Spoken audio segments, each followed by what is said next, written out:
She was 19, and she had nowhere to sleep, no family to write to,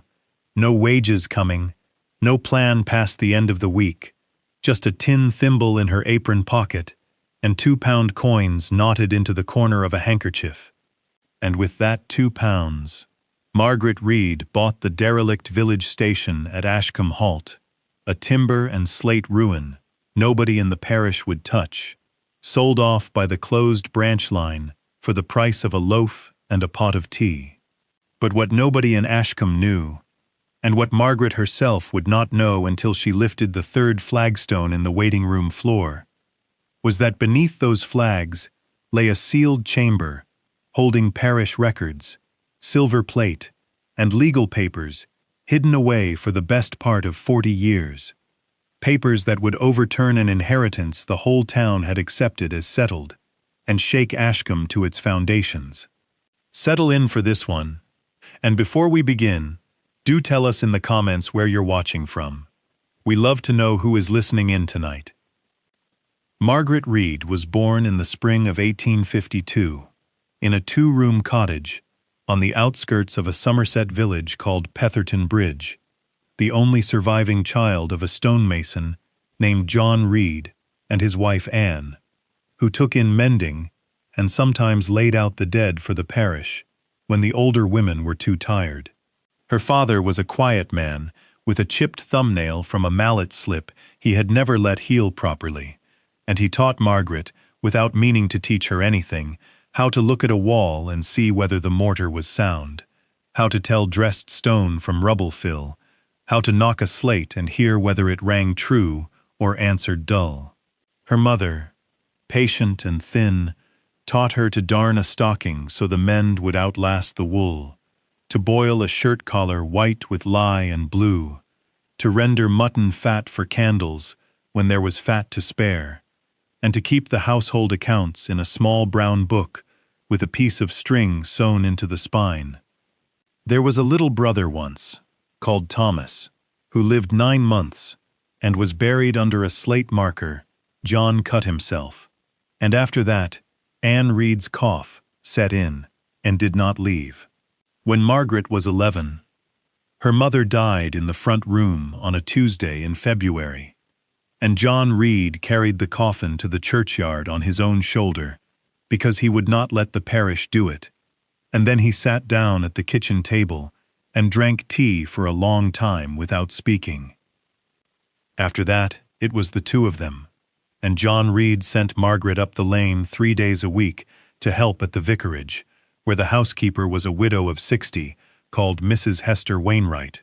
a woman with iron-gray hair pinned very tight, and hands so capable they seemed to know the answer to a task before the task had finished being set. Mrs. Wainwright had lost her own daughter years before to a fever,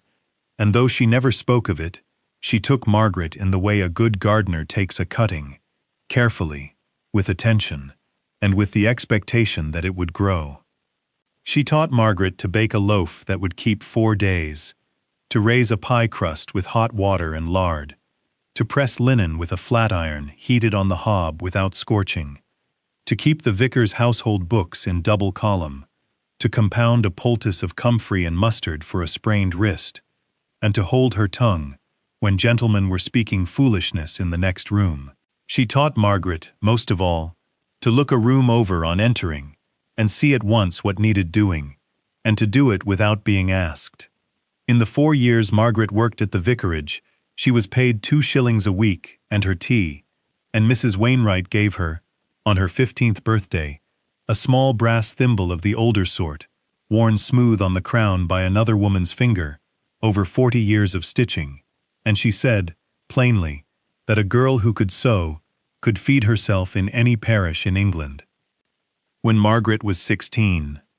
John Reed fell from a scaffold on the north tower of a church he was rebuilding at Long Ashton, and though he lived 3 days, he did not wake, and the parish buried him, beside Anne and Thomas, in a plot Margaret paid for, with the last of his tools, sold to a mason from Bristol. The cottage was rented, and the rent fell due, and there was a matter of a small debt to a timber merchant, Her father had meant to settle at Michaelmas. A cousin of her father's, a man called Wilfred Reed, who kept a chandler's shop in Taunton,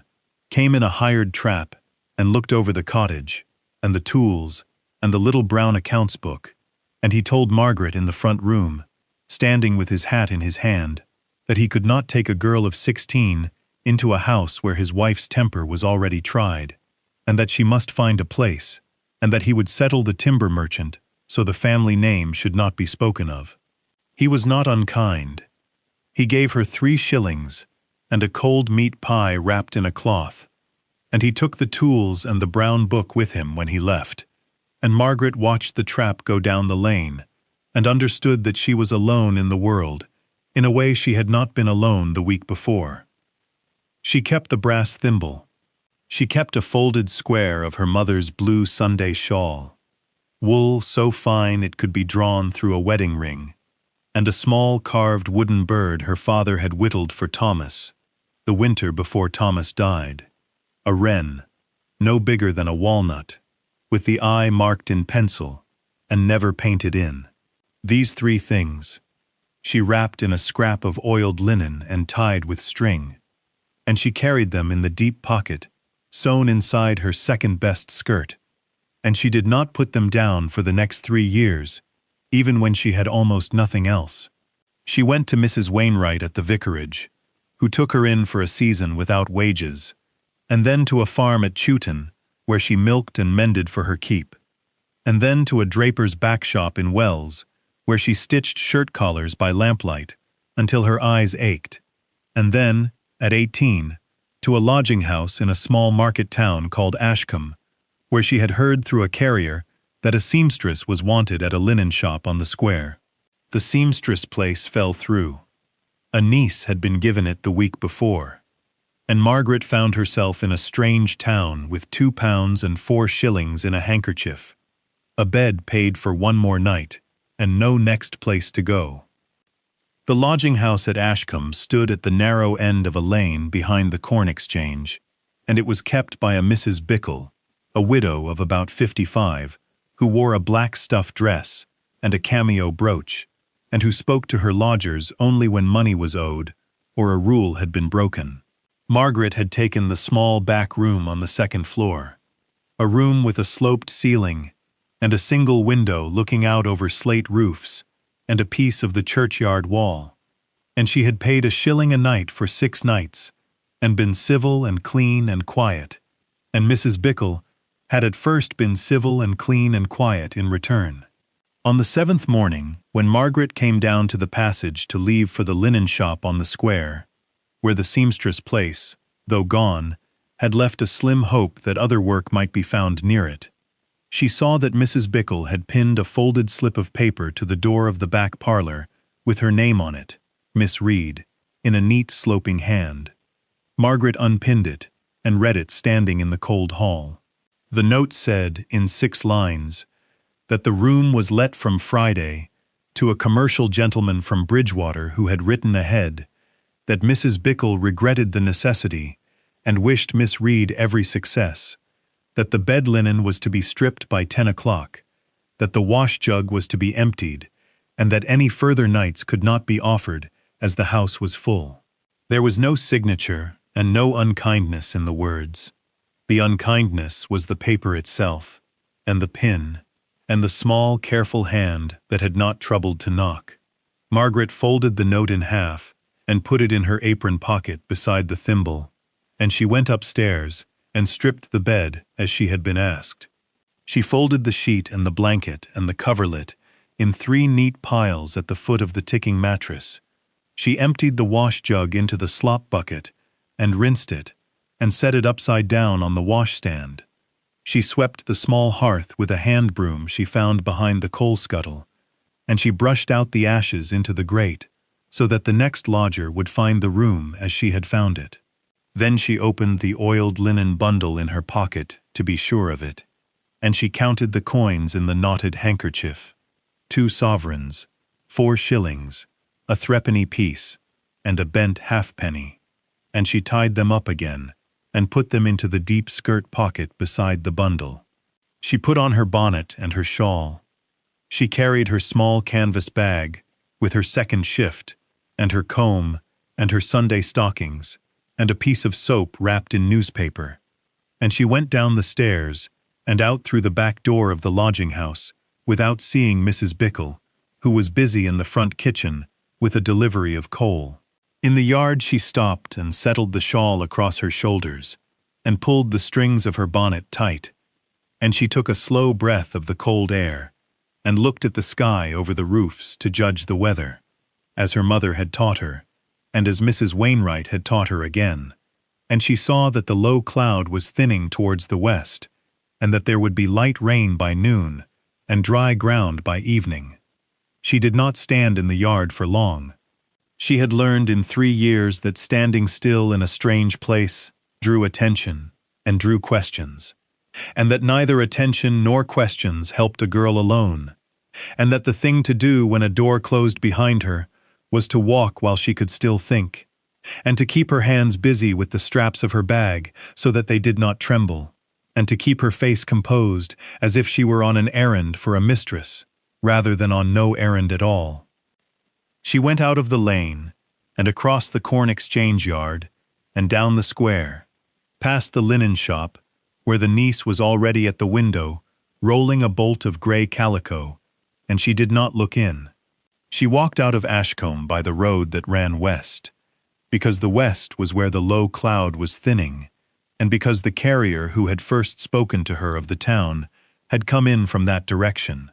and she thought that if she could reach the next village by evening, she might find a barn or a laundry or a farm kitchen where she could offer a night's work for a night's shelter and be believed. The road out of Ashcombe rose steadily between hedgerows of blackthorn and hazel, hung still with the last brown leaves of November, and the ditches on either side were wet from the previous week's rain and smelled of moss and cold iron and rotting oak. She walked with her bag balanced on her right hip, and her left hand pushed deep into her skirt pocket where the bundle was, and she counted her steps in hundreds, as she had counted stitches in the draper's back shop,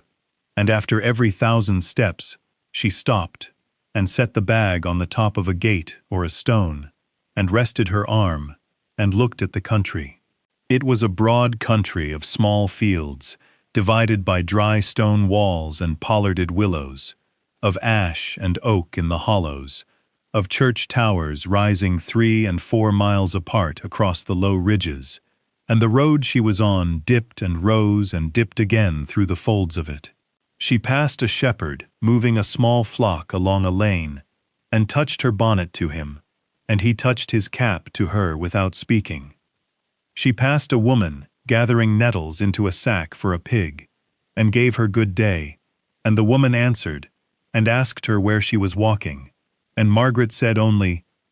"To the next village," and the woman nodded and let her go without further asking, which was a kindness. The light rain came at noon, as she had known it would, and she pulled the shawl up over her bonnet and walked on through it, and the road ran black and shining under her boots, and the hedges dripped, and after an hour the rain thinned again to a fine mist, and then to nothing. And by 2 o'clock she came down a long slope towards a scatter of gray slate roofs in a hollow, and a small square church tower, and a line of alders marking a brook, and beyond the roofs a low timber building with a slate roof and a broken paling fence, and a rusted iron sign on a post at the roadside that read, in painted letters half-eaten by weather, Ashcombe Halt. She stood at the roadside for a while and looked at it, because she had learned to look at a place before she went into it, and she saw that the building was longer than she had first thought. A single-story structure of pitch pine boards set on a low course of local stone, with a slate roof in 2 pitches and a short covered platform running along the side that had faced the line. The line itself was gone. The rails had been lifted years before and sold for the iron, and where they had run, there was now a long, shallow trench full of nettles and rosebay willowherb gone brown, and beyond it, the embankment sloped down to a hedge. She counted the windows on the roadside and made it 4. 2 of them still glazed with leaded panes, and 2 boarded up with rough deal, nailed across the frames. And she saw that the door in the middle, which had been the passenger's entrance, hung a little crooked on its lower hinge, but was shut. She went in through the broken paling gate and crossed a yard of cinders grown over with grass and thistle.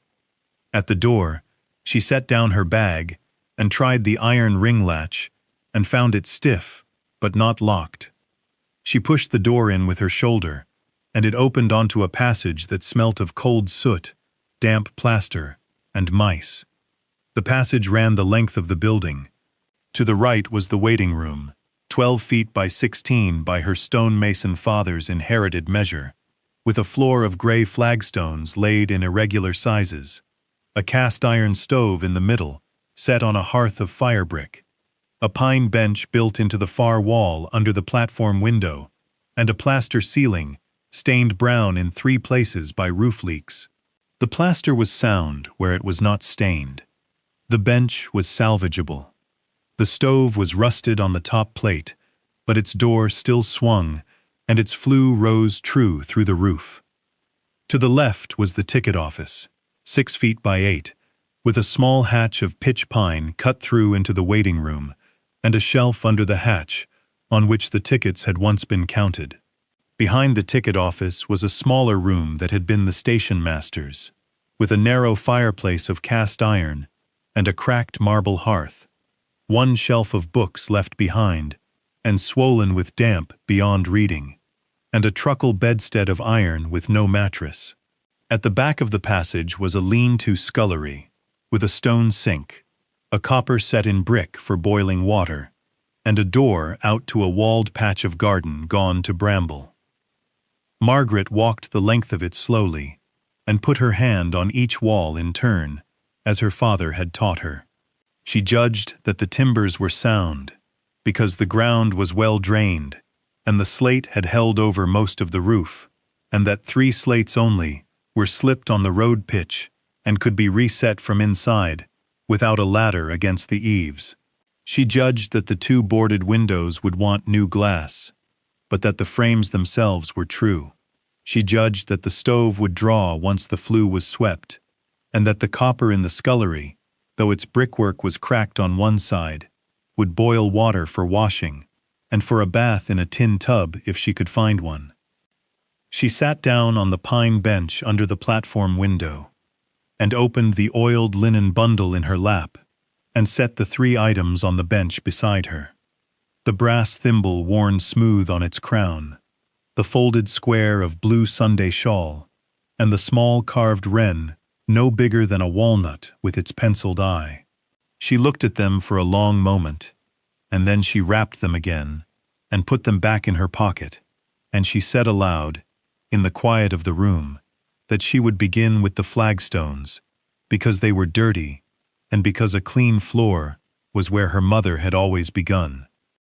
She had bought the place that same morning, in fact, for £2 paid in a solicitor's front room in Ashcombe, from a Mr. Hollis, who acted for what remained of the branch line company, and who had blinked at her twice across his desk before writing out the receipt without comment.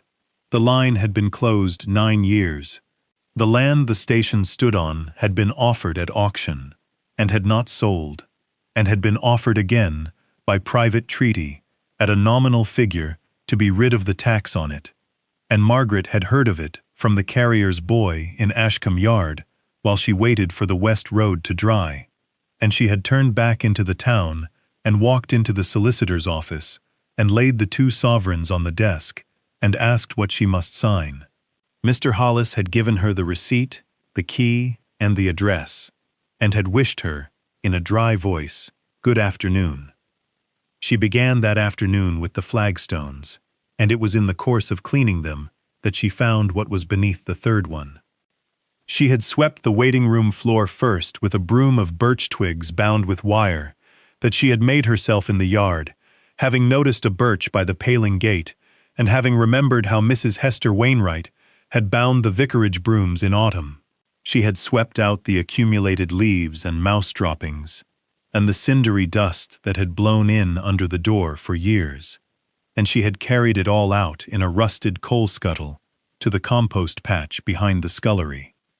Then she had gone down on her knees with a bucket of water drawn from the brook in a tin pail and a rag torn from her old shift, and she had begun to wash the stones one by one, starting at the far corner under the platform window and working toward the door.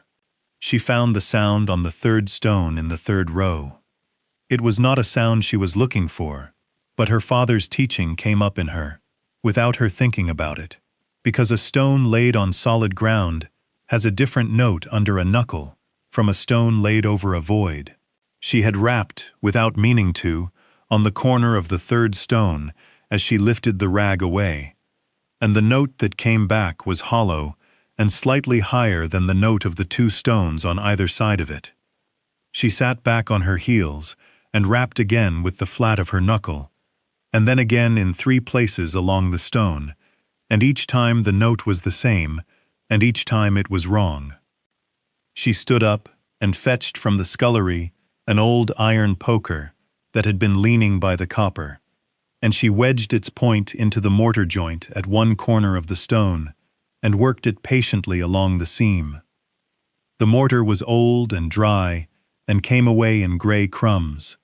It took her the better part of an hour, because she was careful not to chip the edge of the flag, and because she stopped twice to rest her hands. But at length, the joint was clear on all 4 sides, and she could see that the stone had been set, not in fresh mortar, but in a bed of fine sand, which was how a stone was set when it was meant to be lifted again. She fetched a length of board from the boarded window in the ticket office, prized it free with the poker, and used it as a lever, and she raised the flagstone by inches until she could get her fingers under it, and then she lifted it away and set it on its edge against the bench. Beneath it was a chamber. It was not deep, perhaps 18 inches, and it was lined on its 4 sides with dressed stone laid in lime mortar, the work of a mason who had known his craft, and its floor was of slate laid flat. Inside the chamber were 3 things. The first was a small tin box, the sort in which a clerk kept nibs and sealing wax, painted black and lettered in gilt long faded, and when she lifted the lid she found within it a canvas purse tied with a leather thong, and within the purse, when she loosened it, 22 gold sovereigns wrapped each in a scrap of tissue and a small paper of banknotes to the value of 40 pounds, folded and dry.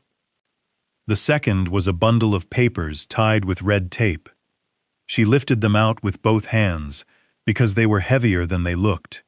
and she saw at once by the seals and the copperplate hands that they were legal papers of consequence,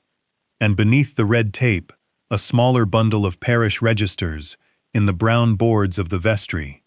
and beneath those again a piece of dark cloth wrapping the flat, unmistakable weight of silver plate, 2 chalices, and a small paten, and a set of 6 apostle spoons, marked, as she saw when she turned one, with the arms of the parish of Ashcombe, and the date 1793. The third thing was a letter, folded once and sealed with a wafer of red wax that had cracked, but not broken, and on the outside of the letter, in a careful sloping hand, not unlike her mother's, was written the direction: "To whoever finds this, being of an honest mind, and needing what is here." Margaret sat back on the flagstones with the letter in her lap, and she did not open it at once. She looked instead at the small chamber, and at the 3 things she had lifted out of it, and she understood, in the slow way in which one understands a thing that changes a life, that whoever had set the stone back into its bed of sand 40 years before had done so in the hope that a hand like hers would one day lift it again, and that the hand had come. She opened the letter that evening by the light of a tallow candle she had bought for a penny at the shop in Ashcombe on her walk back from Mr. Hollis's office,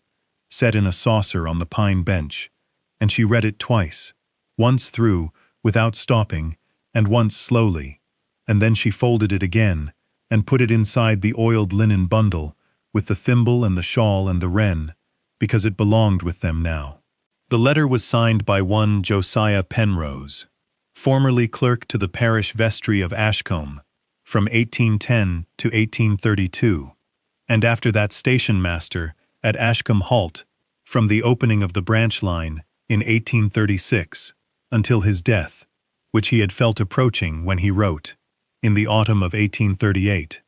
He had put the parish plate and the parish registers and the papers into the chamber, he wrote, because the vestry had been broken into twice in the year of 1838, and because he did not trust the churchwarden of that time, a man named Barrow, into whose hand the plate and the registers had been given for safekeeping, and who had, Josiah Penrose believed, altered a page of the burial register to erase a marriage that would have thrown the succession of the manor farm at Ashcombe into the wrong hands. He had taken the plate quietly out of the vestry after evensong on a Thursday,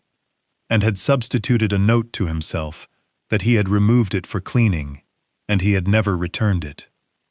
He had put the sovereigns and the banknotes, which were his own savings, into the chamber as well, because he had no children and no wife left living, and he wished that the plate should not be found alone by any man who might sell it, and that the finder should have enough in the same place to make honesty easier than dishonesty.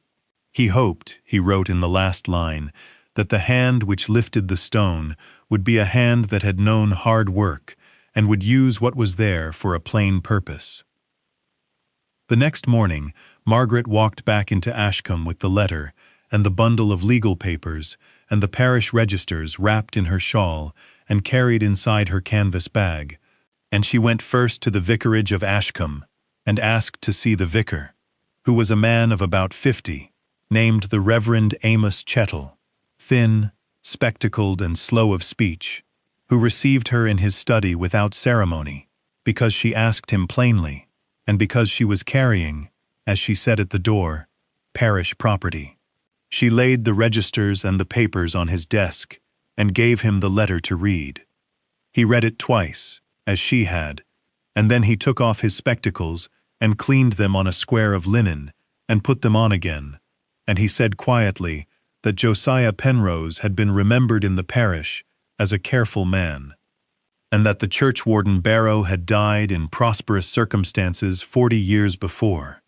and that the manor farm at Ashcombe was now held by his grandson, and that the matter would have to be laid before the bishop's registrar and before Mr. Hollis, who was solicitor to more than one estate in the district, and that she had done rightly to come to him at once. She left the plate at the station under the flagstone, replaced for the moment in its bed of sand, and told him only that it was safe, because she wished to see first what kind of man he was, before she brought it out. He accepted this without asking further. Over the following weeks the papers were examined by the registrar at Wells and by Mr. Hollis, who read them at his desk with the same dry blink with which he had watched her lay down her 2 sovereigns, and who told her at the end of a long afternoon that Josiah Penrose had been careful in more ways than one, that the burial register in his hand showed the entry which the vestry copy did not, and that a marriage of 1802 between one Mary Ashcombe and one Nathaniel Ford, of which a child had been born and christened at Ashcombe in the same year, had been erased from the vestry copy, in a hand which the registrar was prepared to swear was not Josiah Penrose's. The line of descent from that child, said Mr. Hollis, ran through a family named Ford, still living, 3 of them, at a small farm called Higher Combe, 6 miles west, and they were the rightful heirs to the manor farm at Ashcombe, which had been enjoyed under a different reading of the register by the Barrow family for 2 generations. Margaret said only that she had brought the papers because they had been left for someone to bring them, and she signed her name as finder in a book Mr. Hollis kept for such things, Margaret Ann Reed, in the neat sloping hand she had learned at the vicarage in Petherton Bridge, and she walked back to Ashcombe Halt through a light frost. She began that same afternoon on the slates. She had counted 3 slipped on the road pitch, and she reset them from inside the roof, standing on the iron truckle bedstead which she had dragged into the waiting room for the purpose, with a length of copper wire twisted through the head of each slate to hold it on the batten, because she had no fresh nails. She swept the flue of the stove with a bundle of holly branches tied to a long ash pole, cut from the hedge and drawn up and down until the soot came down into the grate in soft black falls. She lit the stove that evening with kindling of dry gorse and a shovel of coal she had bought for 3 pence from a carter passing along the road, and the flue drew clean, and the waiting room warmed by the length of a candle. She spent the sovereigns carefully and slowly, the way her mother's brown accounts book would have counted them. She bought, in the first week, 6 panes of leaded glass and a small tin of putty from a glazier named Mr. Alfred Standish, aged 42, of Ashcombe, who came out on his cart on a Wednesday and glazed the 2 boarded windows for her while she held the pieces steady, and who accepted his money and a cup of tea from the boiled copper, and told her, before he drove away, that the station had been a shame to the parish for 9 years, and was a shame no longer. She bought a stone of flour and a pound of lard and a paper of yeast and a twist of salt from the shop in Ashcombe, and she baked, on the Thursday morning, in the top of the cast-iron stove, a loaf of the kind Mrs. Hester Wainwright had taught her to bake, that would keep 4 days. She bought a straw mattress from a woman in the village named Mrs. Nellie Trewin, aged 60, a widow with a son at sea, who brought it up on a hand-cart with her neighbor, and who accepted 3 shillings for it and would take no more, and who, when she saw that Margaret was sleeping alone in the station-master's room, on the iron truckle bedstead, with the mattress laid across it, brought back that same evening a pair of woolen blankets she said she had no use for, and would not take back. Others came, one by one, as the news of the papers and the plate spread through Ashcombe. Mr. Ford of Higher Combe, aged 58, a small, quiet farmer with earth on his boots, came down the road on a Saturday with his eldest son, and set down at Margaret's door a sack of seed potatoes, a sack of onions, and a dressed side of bacon, and he took off his cap on the platform and said that the Fords owed her what could not be paid in bacon, and Margaret said that they owed her nothing, and that she was glad the papers were where they should be, and he set the cap back on his head and went away without saying more. A carpenter named Mr. Josiah Nance, aged 36, married with 2 children, came on a Monday with his box of tools, and rehung the crooked door on its lower hinge, and planed the sill of the passenger entrance, where it had swelled and refused the door, and he cut and fitted a new pine shelf for the ticket office hatch, and he would take, at the end of the day, only a loaf of Margaret's 4-day bread and a pot of tea. The vicar, the Reverend Amos Chettle, came on a Tuesday, with a small bundle of second-hand books from the vicarage shelves, dry ones, that he said had been meant for the parish reading room that had never been built, and he set them on the pine bench without ceremony. Mrs. Hester Wainwright wrote from Petherton Bridge, having heard from the carrier, and sent by return post a small parcel containing a packet of comfrey leaves, a paper of bluing, a length of unbleached calico, and a note in her plain hand, which said only that she had always known Margaret would find her place, and that she was to write when the winter was over. Margaret filed, in the course of that first month, 3 papers with Mr. Hollis, being the receipt for the station under her own hand, an inventory of the plate as she had delivered it up to the vicar and the registrar, and a claim of finder's interest under the old parish custom for the sum of £40 in banknotes and 22 sovereigns, which the registrar, upon consideration and upon the plain wording of Josiah Penrose's letter, allowed to her without contest. She put the money into an account at the savings bank in Ashcombe, under her own name,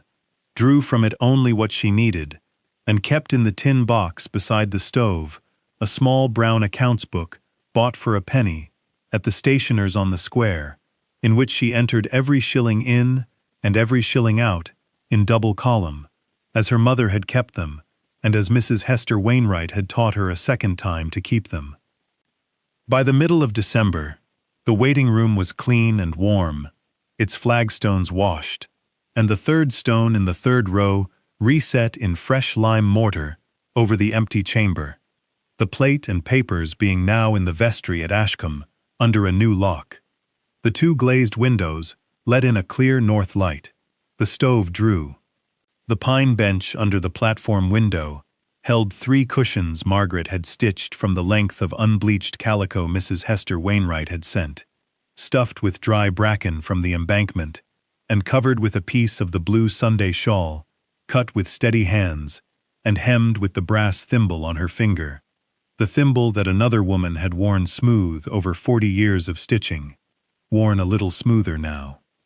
She hung a small painted board over the passenger door with the words "Tea and Mending" lettered in black on a white ground by the carpenter, Mr. Nance, who had a good hand for lettering, and she opened the waiting room on a Thursday of that same December, at 10 in the morning, and she made a pot of tea, in a brown earthenware pot, bought for 4pence at the market, and she waited to see who would come. The first was Mrs. Nellie Trewin, who came at 10:30 with a basket of mending and a penny in her hand,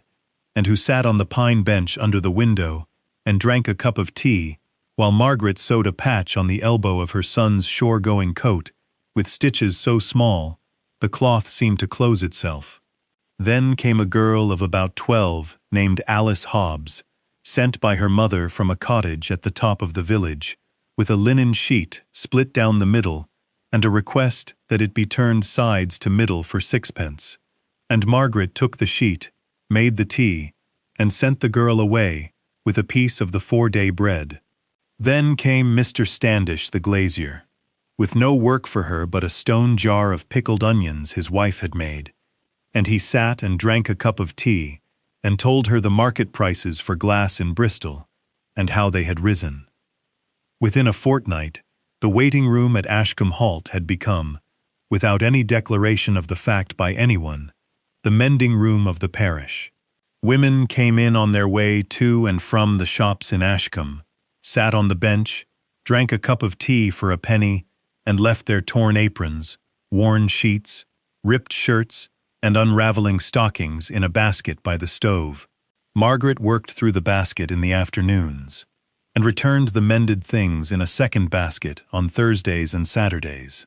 She kept the accounts in the brown book, a penny for tea, 3pence for a small mend, 6pence for a large one, a shilling for turning a sheet, and half a crown for cutting down a grown woman's dress to fit a girl.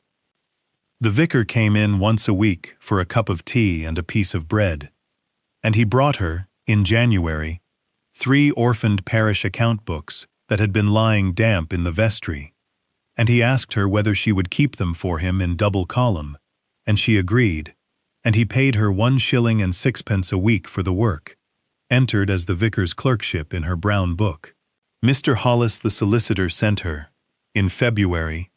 3 small estates' worth of household inventories to fair copy, and paid her by the sheet. Mr. Ford of Higher Combe sent his eldest daughter, aged 14, whose name was Rose, to be taught plain sewing on Tuesday afternoons, and paid in eggs, butter, and, in the spring, a young laying hen. By the end of the first winter,